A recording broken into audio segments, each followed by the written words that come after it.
Assalamualaikum warahmatullahi wabarakatuh.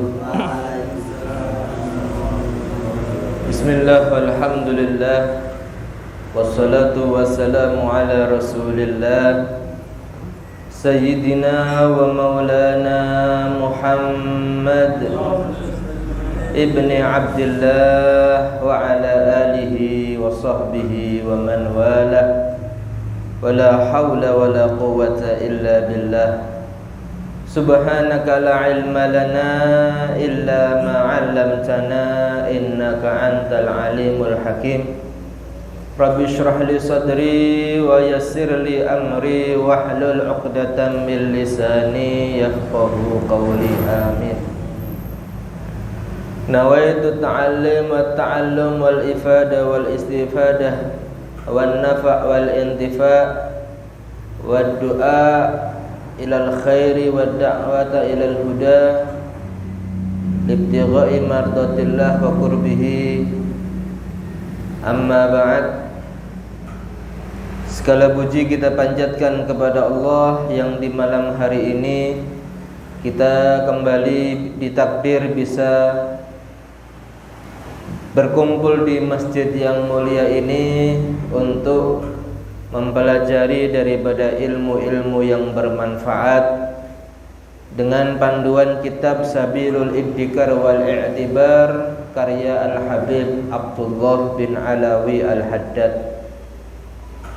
Kitab ini sangat penting untuk kita kaji karena banyak perkataan daripada ulama yang menyatakan bahwa mempelajari kitab-kitab Al-Habib Abdullah Al-Haddad ini akan bisa membersihkan hati, akan bisa membuat kita mengenal daripada Allah Subhanahu wa ta'ala dan juga mengenal daripada nafsu kita.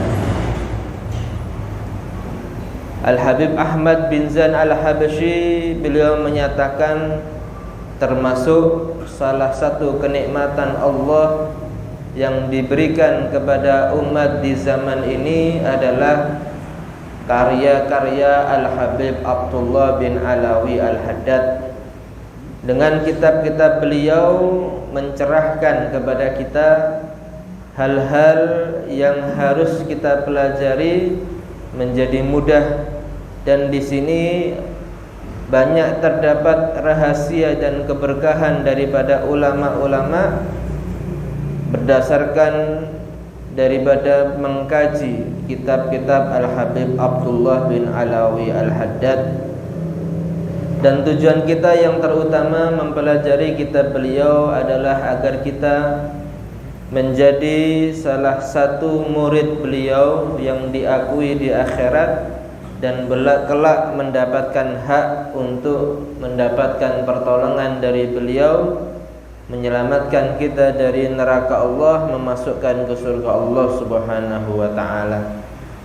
Karena dengan kita menjadi orang-orang yang dekat dengan ulama, itulah amalan yang menyebabkan kita diperhatikan oleh mereka di akhirat. Kalau mengandalkan ibadah pribadi, mungkin kita ini adalah orang-orang yang sedikit melakukan kebaikan tetapi banyak melakukan kesalahan dan dosa.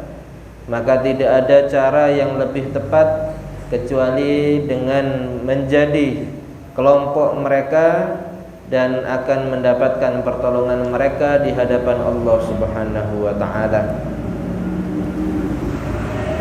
Kajian kita malam hari ini masih melanjutkan daripada alam akhirat, alam kebangkitan setelah alam kubur sampai di padang mahsyar. Setelah menjalani proses mahsyar, di situ akan ada yang disebut dengan hisab, penghitungan amal-amal manusia selama dia hidup di atas dunia. Ini termasuk hal yang membuat manusia akan ketakutan di hadapan Allah Subhanahu wa taala karena akan dihisab dari apa yang pernah dilakukan. Bukan hanya hal yang besar, bahkan hal yang kecil akan ditampakkan oleh Allah Subhanahu wa taala. Fama ya'mal mithqala dzarratin khairan yarah wa ma ya'mal mithqala dzarratin syarran yarah. Siapa orang yang beramal sekecil apapun daripada kebaikan, meskipun itu hanya sebesar biji sawi kebaikan, akan dia melihat bagaimana hisabnya, perhitungannya nanti di hadapan Allah. Dan barang siapa yang melakukan sekecil apapun daripada kejelekan, dia pun akan menyaksikan kejelekan itu ditampakkan oleh Allah Subhanahu wa ta'ala.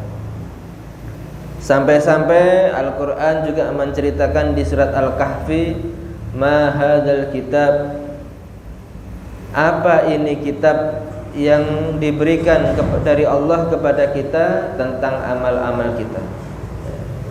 La yughadiru saghiratan wala kabiratan illa ahsaha. Tidak melakukan daripada hal yang kecil maupun hal yang besar kecuali di situ terhitung, tertulis oleh Allah Subhanahu wa ta'ala. Hal yang kita sudah lupa 5 tahun yang belakang, bahkan baru saja 5 jam yang ke belakang kita lupa, nanti akan dikembalikan dalam bentuk catatan amal kita sendiri. Maka itu dikatakan semua orang akan kaget, akan terkejut melihat buku catatan dia sendiri.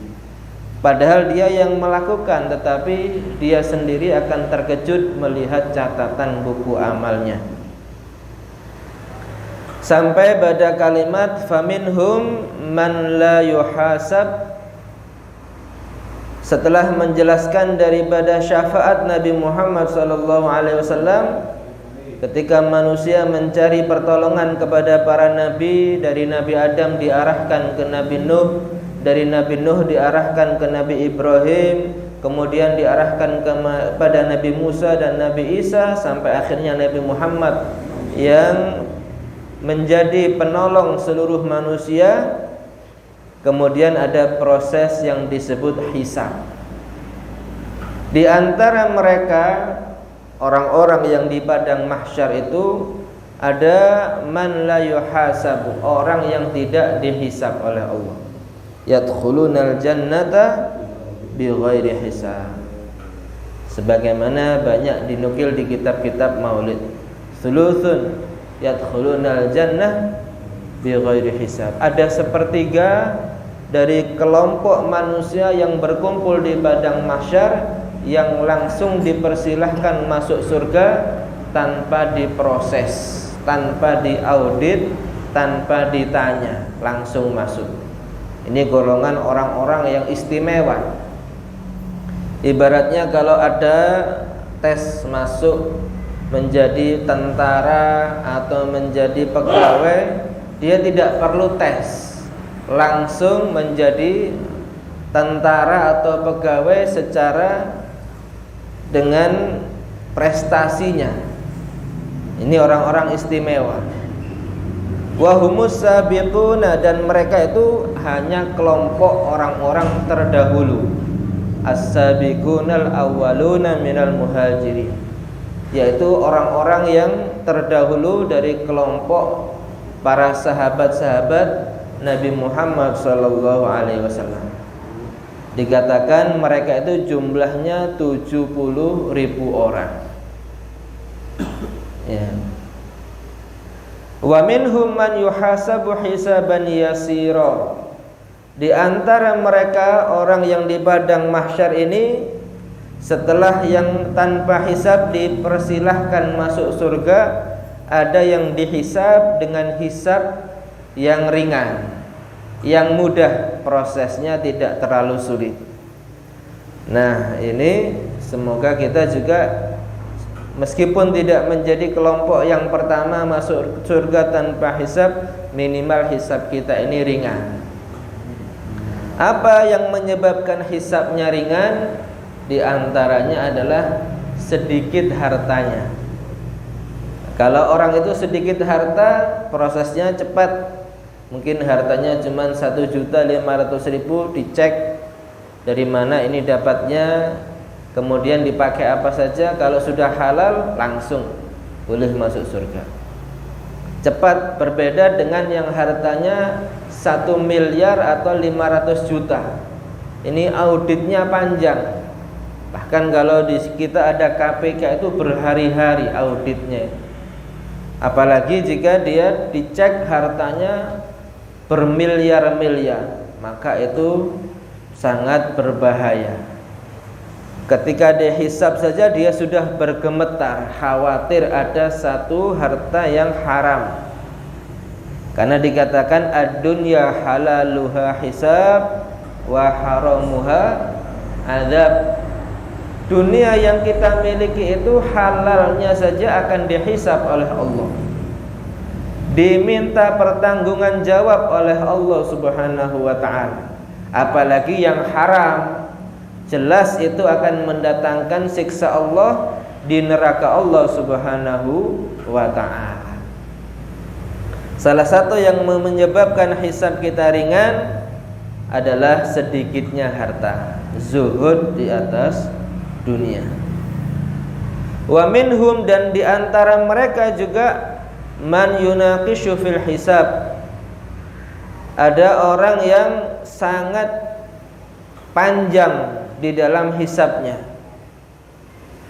berat menjalani hisab Allah. Seperti tadi, banyak harta atau juga banyak salah, maka ini hisabnya sangat panjang. Wa man nuqishal hisab udziba. Siapa orang yang diperpanjang hisabnya, lama diproses, itu termasuk mendapatkan azab dari Allah Subhanahu wa ta'ala. Kenapa? Karena dia harus berdiri berlama-lama di padang mahsyar di bawah teriknya matahari hisab. Itu sudah membuat dia sangat ketakutan. Detak jantungnya berdebar, khawatir ada yang salah, khawatir ada yang haram. Proses hisab ini seperti kalau ada kita diinterogasi oleh polisi. Ada orang tiba-tiba ditangkap polisi, meskipun dia tidak salah, sudah masuk ruang penyidikan itu kadang-kadang sudah bergemetar. Ada yang pingsan kadang-kadang, padahal dia tidak salah. Kenapa? Masuk ruang interogasi itu sudah termasuk menjalani penyiksaan secara batin. Ya, khawatir ketika dia ditanya, diselidiki, salah di dalam memberikan jawaban, akhirnya ada pasal yang dikenakan kepada dia, bisa benar-benar masuk penjara.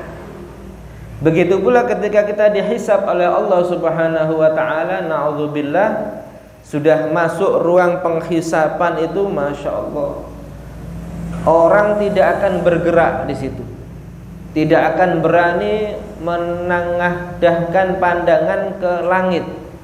Dia tertunduk, dia bergemetar, bahkan dia tidak berani bergerak, khawatir ada yang salah dalam perbuatannya.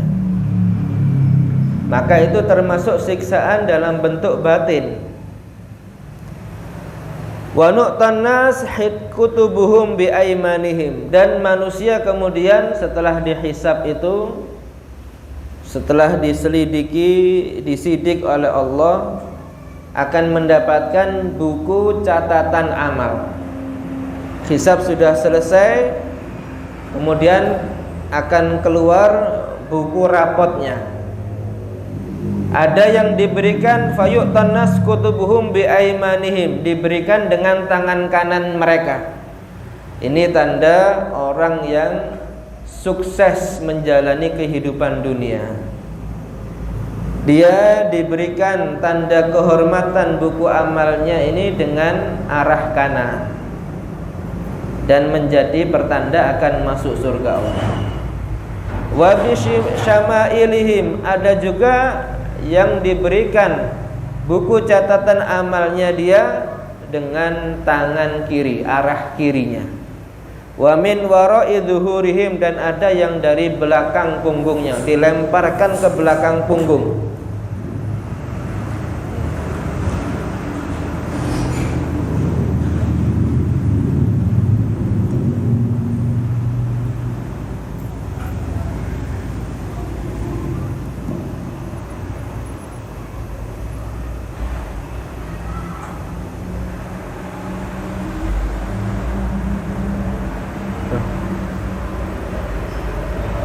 Ada orang-orang yang di padang mahsyar itu diberikan buku catatan amalnya dengan tangan kanan, dan itu tanda bahwa dia adalah orang yang sukses menjalani amal ibadah di dunia dan akan masuk ke surga. Dan ada pula yang akan diberikan buku amalnya dengan tangan kiri atau dari belakang punggungnya, dilempar di belakang punggung.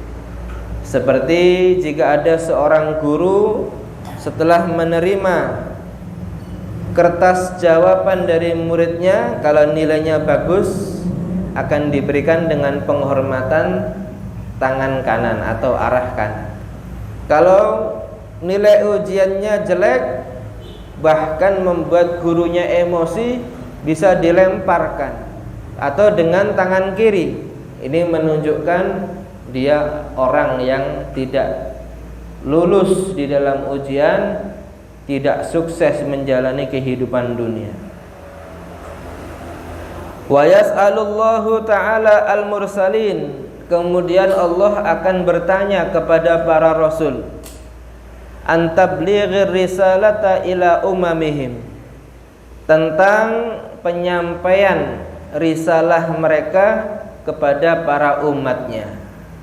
Mulai Nabi Adam ditanya, apakah kamu hal ballaghta risalatak, apakah kamu sudah menyampaikan risalah kamu? Risalah itu adalah ajaran yang diutus oleh Allah untuk disampaikan kepada umat tentang mengesahkan Allah, mengimani Allah Subhanahu wa ta'ala, dan iman kepada para rasul, para malaikat, para kitab-kitab Allah dan semuanya. Semua nabi tetap akan diminta pertanggungan jawab. Apakah sudah disampaikan? Wa yas'alul umama, dan Allah juga bertanya kepada para umat, hal ballaghahum al-mursalun, apakah sudah menyampaikan kepada mereka para rasul-rasul ini? Ma ursilu bihi ilaihim, tentang apa yang diutus mereka para rasul dengan membawa risalah itu kepada para umat-umat. Jadi Allah Subhanahu wa ta'ala di akhirat itu menjadi hakim. Ada yang di pengadilan itu sebagai terdakwa, ada yang menjadi penuntut. Nah, disinilah keadilan Allah, tidak serta-merta memberikan hukum kecuali akan diadakan pengadilan. Umat ditanya tentang rasulnya, sudah menyampaikan apa belum? Rasul juga ditanya tentang penyampaiannya, sudah disampaikan kepada umat apa belum? Kalau keduanya sudah menyatakan sudah, kemudian ada orang yang tidak beriman dengan Allah dan para rasul, berarti rasul sudah benar. Allah bisa menghukum kepada orang yang tidak beriman kepada Allah, karena yang salah memang dia. Kenapa sudah disampaikan tidak diikuti, tidak diimani? Nah, di sini bentuk keadilan Allah, tidak serta-merta memasukkan orang itu ke neraka, tidak serta-merta menghukum seseorang, tetapi diadakan peradilan terlebih dahulu supaya tampak bahwa Allah itu al-adil, maha adil. Begitu pula kalau kita ingin menghukum seseorang, harus dicari bukti-bukti, dalil-dalilnya, agar terkesan adil di dalam pemutusan sesuatu. Qala Allah Ta'ala, berfirman Allah Ta'ala, falanas'alanna alladhina ursila ilaihim walanas'alanna al-mursalin. Benar-benar kami akan bertanya kepada orang-orang yang diutus kepada mereka. Walanas'alannal mursalin, dan kami juga akan bertanya kepada para rasul. Ini sudah dijelaskan di Al-Qur'an, Allah akan bertanya kepada umat dan juga bertanya kepada rasulnya. Falanakussanna 'alaihim biilmin wa ma kunna ghaibin. Dan kami akan menceritakan kepada mereka, menjelaskan dengan keilmuan. Seperti itu terlihat ilmiah, memberikan sesuatu dengan dasar ilmu, ada bukti. Wa ma kunna ghaibin, dan tidaklah ada kita ini orang-orang yang ghaib, orang-orang yang tidak mengetahui. Kami mengetahui semuanya, tetapi mengadakan peradilan seperti itu untuk menunjukkan keadilan Allah Subhanahu wa ta'ala. Dalam pengadilan ini, wahina idzin, dan ketika itu, tabyaddu wujuhun wa taswaddu wujuhun, akan menjadi putih wajah-wajah orang-orang yang di padang mahsyar, dan juga akan menghitam wajah-wajah orang yang ada di padang mahsyar. Artinya orang-orang yang merasa tidak banyak salah kepada Allah itu gembira. Dia berseri-seri, digambarkan wajahnya bercahaya. Tetapi orang yang banyak merasa bersalah kepada Allah, orang-orang kafir yang tidak beriman kepada Allah, dia mukanya muram, sedih, bahkan digambarkan menghitam karena menahan malu yang tidak pernah ada di atas dunia ini. Bukan hanya memerah kalau malu, tetapi menghitam karena dia salah memang di hadapan Allah Subhanahu wa ta'ala. Qala Allah Ta'ala, yauma tabyaddu wujuh wa taswaddu wujuh, ila qawlihi ta'ala, fa fi rahmatillahi hum fiha khalidun. Itu sudah difirmankan oleh Allah di dalam Al-Qur'an. Wa ma min ahadin, dan tidak ada daripada seseorang, illa wa yuqifuhu Allahu baina yadayhi, kecuali Allah akan menegakkan dia, memberdirikan orang tersebut di hadapan Allah Subhanahu wa ta'ala sendiri. Hisab ini dijalani orang per orang. Disitulah tidak ada lagi perbedaan antara raja dengan rakyat, antara orang kaya dengan orang miskin, yang ada antara hamba dengan Tuhan Allah Subhanahu wa ta'ala. Tidak ada di situ orang yang tertawa, yang tersenyum, tidak ada. Yang ada hanya orang yang menangis, orang yang merasa banyak salah kepada Allah Subhanahu wa ta'ala. Bukan hanya manusia biasa, para nabi-nabi itu pun semuanya meneteskan air mata, takut menghadapi hisab di hadapan Allah Subhanahu wa ta'ala. Wa yas'aluhu an amalihi, dan Allah akan menanyai mereka daripada perbuatannya. Ini yang membuat kita semua tidak bisa menoleh ke kanan dan ke kiri, karena langsung diinterogasi, disidik oleh Allah Subhanahu wa ta'ala. Qala Rasulullah sallallahu alaihi wa alihi wa sahbihi wasallam, bersabda Rasulullah sallallahu alaihi wa alihi wasallam, ma minkum min ahadin illa sayukallimuhullahu kafahan. Tidak ada di antara kalian daripada seorang pun, illa kecuali Allah akan berkata kepada dia secara langsung. Kafahan ini artinya langsung ditanya oleh Allah.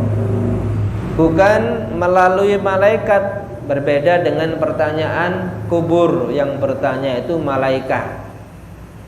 Tetapi di akhirat tidak ada malaikat yang berani mengganti posisi Allah. Semuanya Allah langsung yang menanya. Laisa bainahu wa bainahu tarjuman. Tidak ada antara Allah dan antara hamba itu perantara. Tidak ada perantara, langsung dia ditanya oleh Allah. Fayanduru aymana minhu, maka hamba ini memandang ke arah kanannya. Fala yara illa ma qaddama. Dia tidak melihat kecuali amal-amal yang sudah dia lakukan. Qaddama itu yang telah didahulukan. Yuqaddimu taqdima. Di kanannya ada amal. Wa yanzuru shimalahu fala yara illa ma qaddam. Dia juga melihat ke arah kiri, tidak ada yang dilihat kecuali amalnya. Yang di kanan ini amal kebaikan, yang di kiri adalah dosa-dosanya. Bagaimana kita melihat ke kiri lebih banyak daripada kanan, dosa lebih banyak daripada amal ibadah. Nah, ini membuat orang itu bergetar. Wa yanduru baina yadayhi, dan dia memandang ke depannya. Fala yara illan nar. Dia tidak melihat di depan itu kecuali adalah neraka. Tilqa wajhihi, di hadapan wajahnya. Di depan dia lihat neraka. Di kanan amal ibadah, di kiri amal kejelekan, di depannya adalah neraka. Ibaratnya salah sedikit langsung didorong menuju neraka Allah. Na'udzubillah min dzalik. Oleh karena itu Nabi menyatakan fattakun nara walau bisyikki tamrah. Takutlah kalian kepada neraka di akhirat yang berada di depan kalian, walaupun dengan sedekah separuh kurma.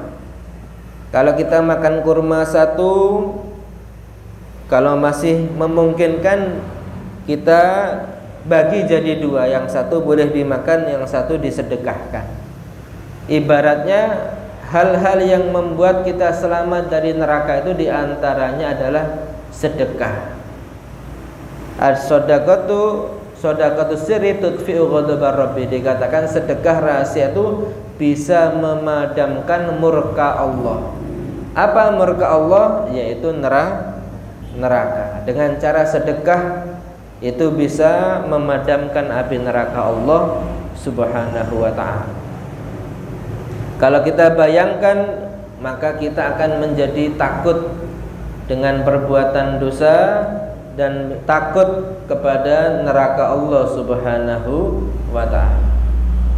Tetapi memang manusia ini dikatakan al-insan mahallul khata' wan nisyan. Kita ini adalah manusia yang sebagai tempat salah dan lupa. Sering salah memang. Dan kita sering lupa. Tetapi lupa kita itu adalah rahmat dari Allah Subhanahu wa ta'ala. Kalau manusia tidak diberikan sifat lupa tentang akhirat, tentang neraka, dia tidak akan semangat bekerja di atas dunia. Dia tidak akan punya keinginan untuk memakmurkan dunia ini. Bagaimana saya bekerja kalau nanti amal saya kurang, ibadah saya kurang. Nah, tetapi dengan rahmatnya Allah, kita kadang-kadang lupa daripada akhirat supaya kita semangat untuk bekerja. Tetapi jangan lupa juga semangat bersedekah, mengimbangi kesalahan kita dengan banyak bersedekah, dengan harapan Allah memadamkan murkanya, diselamatkan dari neraka Allah Subhanahu wa ta'ala. Dalam hadis yang lain Rasulullah menyatakan, wa qala sallallahu alaihi wa alihi wa sahbihi wasallam, bersabda Rasulullah sallallahu alaihi wa alihi wa sahbihi wasallam, la tazulu qadama abdin hatta yus'ala an arba'. Tidak akan bergeser kedua kaki hamba sampai dia itu ditanya tentang 4 hal. Nah, ini harus kita camkan hadis ini. Ketika dihisab itu manusia tidak akan mampu bergerak sejengkal pun, bahkan sesenti pun tidak akan mampu. Kenapa? Karena memang dalam keadaan tegang, dalam keadaan ketakutan. La tazulu qadama 'abdin hatta yus'ala an arba'. Tidak akan bergeser kedua kaki hamba itu sampai ditanya daripada 4 perkara. Yang pertama, an syababihi fima ablah. Ditanya tentang masa mudanya. Di dalam apa saja dia menghabiskan masa mudanya. Ini pertanyaan berat. Masa muda itu sejak kita balik sampai menjelang tua, sampai menjelang usia 45 atau 50. Itu masa muda. Masa keemasan manusia itu adalah masa muda. Orang yang ingin menjadi orang sukses, dia adalah orang yang memanfaatkan masa mudanya. Ingin jadi orang kaya sejak masih muda, dia banyak bekerja, insya Allah jadi orang yang sukses. Menjadi orang alim harus dimulai sejak muda, banyak belajar, giat, insya Allah dia akan menjadi orang yang alim. Tetapi jika masa muda ini disia-siakan, jangan diharap masa tuanya menjadi orang yang berhasil. Jarang sekali, meskipun ada itu jarang, langka ya. Maka masa keemasan itulah yang menjadi pertanyaan utama Allah. Bagaimana kita menghabiskan masa muda kita? Apakah hanya dipakai main-main saja, atau nongkrong di jalanan saja, atau dipakai untuk melakukan hal-hal yang bermanfaat, yang mendatangkan pahala di sisi Allah Subhanahu wa ta'ala? Ini pertanyaan pertama ini. Dan ini berat. Dan kita semua di masa seperti itu sekarang, masa muda kita. Kalau kita kemarin-kemarin kurang bagus dalam menjalani masa-masa muda kita, nah ini kesempatan. Di waktu-waktu selanjutnya ini perbaiki amal ibadah, semangat di dalam mendekatkan diri kepada Allah Subhanahu wa ta'ala untuk menutupi kekurangan dalam menjawab pertanyaan Allah tentang masa muda kita. Yang kedua, wa an umrihi fima afnah. Tentang umur secara keseluruhan, di dalam apa dia menghabiskan usianya. Sejak balik sampai meninggal dunia itu akan ditanya oleh Allah. Pertanyaannya singkat, satu saja pertanyaan. Untuk apa kehidupan kamu ini? Tapi itu ada detik per detik akan ditampakkan oleh Allah. Detik ini, jam sekian, hari ini, minggu ini, bulan ini, semuanya akan diperlihatkan oleh Allah Subhanahu wa ta'ala, sehingga kita ibaratnya menonton episode kehidupan kita sejak balik sampai meninggal dunia. Maka itu membuat kita sendiri takut ketika ditanya tentang umur kita ini. Yang ketiga, wa an malihi min aina iktasabahu. Yang ketiga, tentang hartanya, dari mana dia mendapatkan itu semua. Bagaimana cara dia bekerja? Kalau cara dia bekerja itu halal, itu akan memudahkan dia menjawab pertanyaan Allah Subhanahu wa ta'ala. Tapi kalau sudah cara bekerjanya tidak memakai aturan syariat, nah itu akan mendatangkan azab dari Allah Subhanahu wa ta'ala.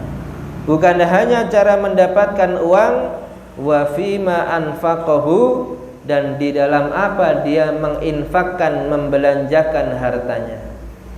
Harta ini Masya Allah kita bekerja, berdagang, ada yang menjadi karyawan, ada yang menjadi pegawai, ada yang menjadi wirausaha dan sebagainya, halal insya Allah. Tetapi bukan hanya dapatnya saja, bagaimana membelanjakan ini untuk hal-hal yang berpahala atau hal-hal yang sia-sia atau justru yang mendatangkan dosa. Kalau dipakai untuk membiayai anak kita belajar, untuk prasarana ibadah, untuk membantu dakwah, semuanya akan mendapatkan pahala. Cara masuknya halal, infaknya, belanjanya dengan mendapatkan pahala. Nah, ini sukses. Kalau yang kedua, dapatnya halal, pekerjaannya halal, tapi dipakai sia-sia. Dia bangun rumah yang sangat mewah, habis miliaran rupiah. Padahal dia cukup kalau tinggal di rumah yang seadanya, nggak sampai ratusan juta dan sebagainya. Dia beli kendaraan yang paling mahal, yang model terbaru, padahal yang dia miliki masih tidak ada kendala. Nah, hal-hal yang ini termasuk sia-sia. Nah, ini tidak bernilai pahala, tidak bernilai dosa, tetapi ini rugi. Seandainya dia pakai kelebihan biaya pembuatan rumah tadi untuk ibadah, ini akan mendatangkan pahala, keuntungan yang besar. Tetapi dia tidak pandai, dia sia-siakan, justru akan merugi. Bagaimana jika harta itu dibelanjakan untuk yang perbuatan dosa, membeli judi, atau untuk mengundang penyanyi-penyanyi yang membuka aurat dan sebagainya, maka meskipun pekerjaannya halal, tetap akan mendatangkan siksa Allah Subhanahu wa ta'ala. Untuk harta ini khusus, pertanyaannya ada dua, masuknya bagaimana, keluarnya untuk apa. Makanya dikatakan orang-orang yang kaya itu masuk surga terlambat dibandingkan orang-orang miskin sudah masuk surga jarak 500 tahun. Sampai dikatakan sahabat Nabi, sahabat itu makomnya paling tinggi di antara manusia. Yang kaya yaitu Sayyidina Abdurrahman bin Auf, itu seluruh sahabat Nabi sudah masuk surga, dia masih menjalani proses hisab sangat panjang. Meskipun dia dikenal ulama di zaman Nabi, tetapi karena banyaknya harta itu prosesnya masih lama, sehingga tidak bisa masuk surga lebih dahulu. Wa fi dzalikal mautin, nah di tempat yang seperti itu, di padang mahsyar itulah manusia akan mengalami keanehan yang tidak pernah kita bayangkan sebelumnya. Apa? Tashhadu 'alan nas alsinatuhum wa aydihim wa arjuluhum wa juluduhum bima amilu biha. Akan menjadi saksi kepada manusia lisan-lisan mereka. Ada penjelasan nanti lisan itu apa. Kalau bahasa kita memang lidah kita akan menjadi saksi, tidak akan bisa berbohong, karena lidah manusia di dunia ini digerakkan oleh akalnya, sedangkan lidah manusia di akhirat itu ditentukan oleh amal perbuatannya. Berbeda, penggeraknya beda, bukan akal lagi. Kalau akal bisa menipu, tapi kalau amal manusia itu tidak akan bisa menipu. Wa aidihim, dan tangan-tangan mereka akan menjadi saksi. Wa arjuluhum, dan kaki-kaki mereka akan menjadi saksi. Wa juluduhum, dan kulit-kulit mereka akan menjadi saksi. Bima, dengan segala perbuatan amilu biha, yang telah mereka amalkan di atas dunia. Ini yang membuat manusia itu tidak berdaya ketika di interogasi, ditanya oleh Allah Subhanahu wa ta'ala. Tidak bisa mengelak karena yang bersaksi bukan akalnya, adalah perbuatannya. Wa fi ba'di wujuhit tafsir, dalam sebagian pendapat di dalam tafsir Al-Quran, annal julud hiyal furuj, yang dimaksud kulit-kulit yang menjadi saksi manusia itu adalah kemaluan-kemaluan, melakukan hubungan yang halal atau yang haram, na'udzubillah min dzalik, yang mendatangkan pahala atau berzina, na'udzubillah min, itu yang menjadi saksi bukan lisannya tapi kemaluannya sendiri akan berbicara. Qala Allah Ta'ala, berfirman Allah Ta'ala, yauma tashhadu alaihim alsinatuhum wa aydihim wa arjuluhum bima kanu ya'malun. Pada hari itu, dzaraf zaman di sini adalah hari kiamat. Tashhadu, akan menjadi saksi, alaihim, yang memberatkan kepada mereka. Kalau ada kata-kata ala dalam bahasa Arab, itu artinya Allah, dalam bahasa Indonesia berat. Saksi yang memberatkan. Ada saksi yang menguatkan, ada saksi yang memberatkan dalam persidangan. Nah, ini saksi yang memberatkan.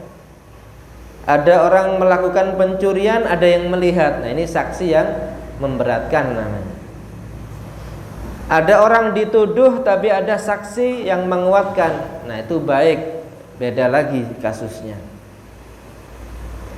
Saksi yang memberatkan pada manusia di hari kiamat, alsinatuhum, yaitu lisan-lisan mereka, wa aidihim, tangan-tangan mereka, wa arjuluhum, kaki-kaki mereka, bima kanu ya'malun, dengan apa yang telah mereka lakukan di atas dunia. Wa qala ta'ala, berfirman Allah Ta'ala dalam surat Yasin, al-yawma nakhtimu ala afwahihim, pada hari kiamat itu, hari akhirat, kami Allah akan menutup mulut-mulut mereka. Mulut kita ini tidak akan lagi bisa terbuka di hari kiamat. Itu sudah janji Allah. Terus yang berbicara menjadi saksi siapa? Wa tukallimuna aydihim, yang berbicara kepada kita di hari kiamat adalah tangan-tangan mereka. Wa tashhadu arjuluhum, dan akan menjadi saksi kepada kita kaki-kaki mereka, bima kanu yaksibun, dengan apa yang telah mereka perbuat. Wa qala ta'ala, berfirman Allah Ta'ala, wa qalu li juludihim, mereka akan berkata kepada kulit-kulit mereka. Mereka sendiri, orang-orang di akhirat, kaget melihat keanehan ini. Tanya kepada kulit-kulit mereka, lima syahidtum alaina, mengapa kamu sekarang menjadi saksi yang memberatkan kepada kita? Qalu, maka kulit-kulit itu akan menjawab, antaqanallahu alladzi antaqa kulla syai', Allah memberikan kami kemampuan berbicara sebagaimana Allah juga memberikan kemampuan berbicara kepada segala sesuatu. Kalau Allah bisa memberikan kemampuan berbicara kepada Hajar Aswad di akhirat, itu yang benda mati, bagaimana Allah tidak mampu memberikan kemampuan bicara kepada anggota badan kita? Maha mampu Allah. Nah, disitulah manusia sendiri banyak yang kaget, banyak yang terkejut, shock melihat persaksian anggota badannya sendiri. Bukan hanya anggota badan, yang terakhir adalah juga persaksian benda-benda mati. Wa kadzalika tashhadu biqa'ul ardi, begitu pula akan menjadi saksi tempat-tempat yang ada di bumi, bima amilu alaiha min khairin aw syarrin, dengan apa-apa yang telah melakukan manusia di atas bumi, daripada kebaikan atau kejelekan. Nah, ini berbahaya juga. Semua tempat yang pernah kita injak, yang pernah kita tempati, di akhirat akan menjadi saksi. Kalau perbuatan baik di situ, tempat itu akan menjadi saksi kebaikan. Ya Allah, saya dulu pernah diinjak untuk melakukan perbuatan jelek, hari ini jam sekian. Setiap tempat seperti itu. Oleh karenanya para sahabat Nabi SAW itu ketika dahulu mereka sebelum Islam banyak melakukan perbuatan dosa. Setelah menjadi muslim mu'allaf, mereka tebus kesalahan dosa-dosa itu dengan melakukan ibadah di tempat-tempat yang dahulu pernah dia melakukan dosa di situ. Kalau misalkan dulu di pasar dia menipu, maka di pasar itu dia khatamkan Al-Quran. Kalau di tempat itu dia melakukan kejahatan, maka di situ dia sedekah. Itu dikatakan al-hasanatu, dikatakan ittaqillaha haitsuma kunta wa adbi'is sayyi'atal hasanata tamhuha. Bertakwalah kamu dimanapun berada, ikuti perbuatan jelek kamu dengan kebaikan, insyaallah akan menghapus kesalahannya. Kalau kita berbuat salah di suatu tempat, usahakan di tempat itu kita berbuat kebaikan untuk menghapus daripada persaksian-persaksian yang jelek. Oleh karenanya kita disunnahkan itu untuk banyak mendapatkan saksi baik daripada tempat. Salat fajr itu di satu tempat, maka disunnahkan berpindah posisi untuk melakukan sholat sunnah. Melakukan sholat di satu tempat disunnahkan juga ke tempat-tempat lain. Sholat di masjid ini, kemudian masjid yang lain. Bahkan Nabi itu mensunnahkan bagi orang yang masuk kota Madinah juga sholat di Masjid Quba. Padahal di Masjid Nabawi pahalanya lebih besar daripada Masjid Quba atau masjid yang di tempat-tempat lain. Ada Masjid Qiblatain, Masjid Jum'ah dan sebagainya. Nabi menganjurkan orang-orang berziarah ke Quba untuk sholat di sana. Tujuannya apa? Memperbanyak saksi-saksi tempat-tempat agar kita banyak yang membela di hadapan Allah Subhanahu wa ta'ala. Oleh karena itu kita usahakan banyak tempat-tempat yang kita tinggali itu melakukan kebaikan di situ. Qala Allah Ta'ala, berfirman Allah Ta'ala, yauma idzin tuhadditsu akhbaraha. Pada hari itu, hari kiamat, tuhadditsu akan memberikan penjelasan akhbaraha tentang kabar-kabarnya. Ini ayat di surat Al-Zalzalah. Idza zulzilatil ardu zilzalaha wa akhrajatil ardu asqalaha wa qalal insanu ma laha yawma idzin tuhadditsu akhbaraha. Di hari kiamat nanti akan menceritakan kabar-kabarnya. Siapa yang menceritakan di sini? Dhamir ta ini kembali kemana? Nah, kalau kita membahas ilmu nahwu, di situ disebut idza zulzilatil ardu zilzalaha. Dhamir ta ini kembalinya kepada al-ardu, bumi. Tempat-tempat yang di bumi ini akan memberikan kabar nanti di hari kiamat. Nah, dengan penjelasan tafsir dari sabda Rasulullah sallallahu alaihi wasallam, qala Rasulullah sallallahu alaihi wa alihi wasallam, atadruna ma akhbaraha? Tahukah kamu apa benda yang memberikan kabar nanti di hari kiamat? Ya, huwa an tashhada ala kulli abdin aw amatin bima amila biha. Huwa, yaitu bumi ini akan menjadi saksi tentang segala hamba laki-laki maupun hamba perempuan, hamba Allah laki-laki, hamba Allah perempuan, bima amila alaiha, dengan apa saja yang telah mereka lakukan di atasnya dunia ini. Fataqulu, maka akan berkata itu bumi, amila kadza fi yaumi kadza, dia orang ini melakukan ini pada hari ini. Orang ini misalkan disebutkan A, pada hari Senin tanggal sekian, jam sekian, bulan sekian, tahun sekian melakukan pelanggaran, di antaranya tidak sholat. Nah, itu akan banyak yang menyaksikan. Rumah yang dia tinggali itu akan menjadi saksi dia tidak sholat di situ. Rumah yang dia tinggali akan jadi saksi dia berbuat dosa di situ.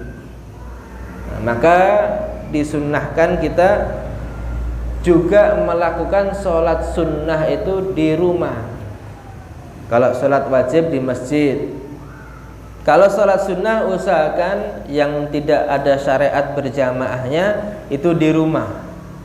Sholat rawatib, qobliyah, ba'diyah, atau sholat hajat, tahajud dan sebagainya di rumah. Untuk apa? Untuk memperbanyak saksi di akhirat. Di masjid ada menyaksikan kita sholat, rumah juga akan menyaksikan kita melakukan sholat di dalamnya. Itulah nanti keadaan kita di akhirat, banyak saksi-saksi kita, banyak sisi CCTV-nya Allah yang tidak akan pernah padam. Nanti di akhirat akan mengabarkan tentang perbuatan manusia ketika di atas dunia. Yauma idzin tuhadditsu akhbaraha. Semoga kita semua mendapatkan selamat dari Allah Subhanahu wa taala. Seandainya kita banyak dosa diampuni oleh Allah Subhanahu wa taala, dan kita berniat di akhir-akhir kehidupan kita memperbaiki kesalahan-kesalahan kita, kita tebus kesalahan tersebut dengan banyak melakukan amal perbuatan, dengan harapan Allah mengampuni dosa-dosa kita dan di akhirat mendapatkan syafaat Nabi Muhammad SAW, sehingga kita masuk surga bersama Nabi, bersama rombongan orang-orang yang masuk surga. Semoga kita semua mendapatkan keselamatan di dunia sampai di akhirat. Hadza minni wal afu minkum. Assalamualaikum warahmatullahi wabarakatuh.